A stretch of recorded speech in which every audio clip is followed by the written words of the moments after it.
Yesterday, when I was talking about our Peace at Last in life skills, I mentioned a story called The Princess and the Pea, and I found it here. So here we go. The Princess and the Pea. Princes must marry princesses. There's no point in them falling in love with ordinary girls, however pretty they are. Everyone knows that, especially princes. Once there was a prince who desperately wanted to get married, but, poor thing, he couldn't find the right princess. His mother and father, the king and queen, did their best to help him. They even took their summer holidays in places where they met lots of princesses.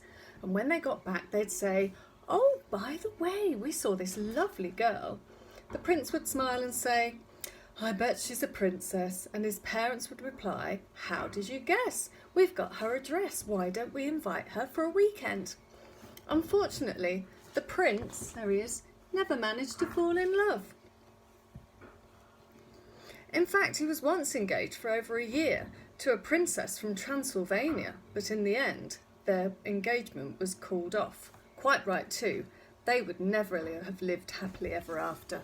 Transylvania is a place where they say vampires come from, so maybe this prince wouldn't be suited to this princess.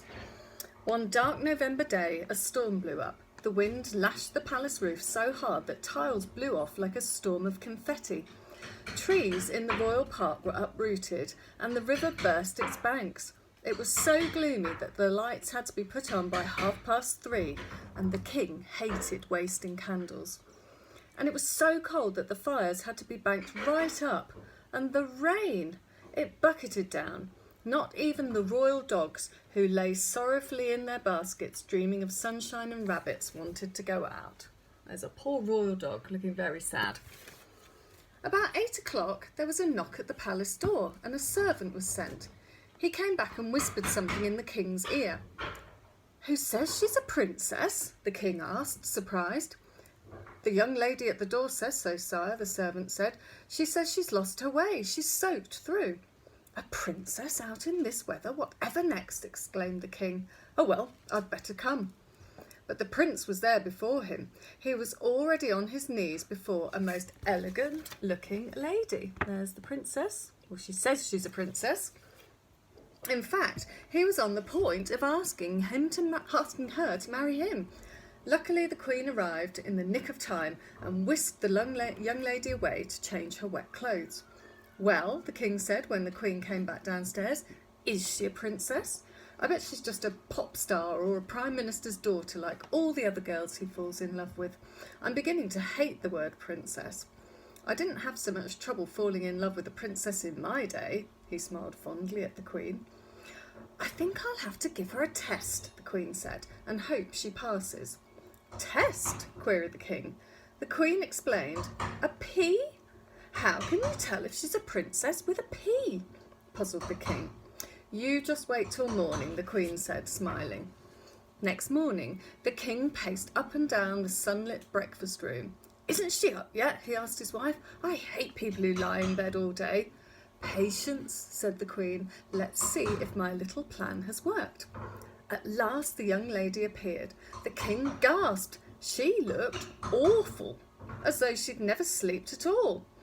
The prince rushed up to her, saying, "Darling, what's the matter?" He said, "Mother, didn't you give her our softest bed?" "Of course I did," replied the queen.